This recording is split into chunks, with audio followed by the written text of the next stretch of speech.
Hello there, Sarah from 17 once again. This is my Birth by Sleep Aqua critical campaign.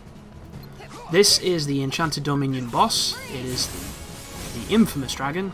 However, this is nowhere near the nightmare that is Kingdom Hearts 1. This is actually one of the easiest bosses in the game.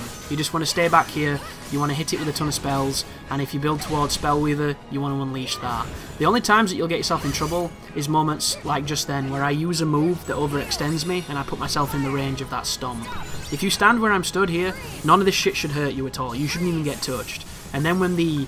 I forget what they're called, those critical arts slash quick time events, when they take over, feel free to do those.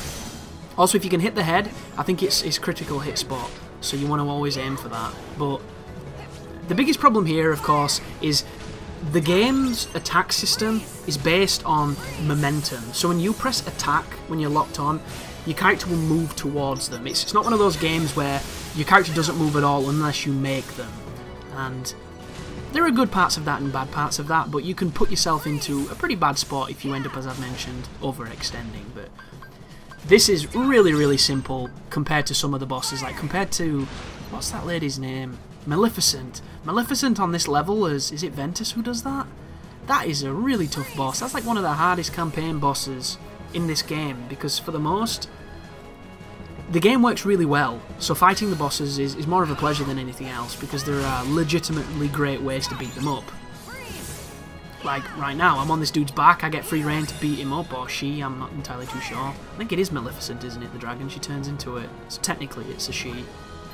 But just be aware that the breath that he did just then, when I got behind the prince, is a one-hit kill. If you do not do that command action, you are dead. It's pretty fair, to be fair. Which is always one of those interesting statements that people use as almost like a verbal stalling technique, so that you're still speaking but you're thinking about what you're going to say. Things like actually and basically and to be honest, to be fair, in all fairness, these little things that we add, these kind of worthless setups, but we all do it. It's wonderful. English language, folks. That's the end of the fight. Thank you very much for watching, and you take care.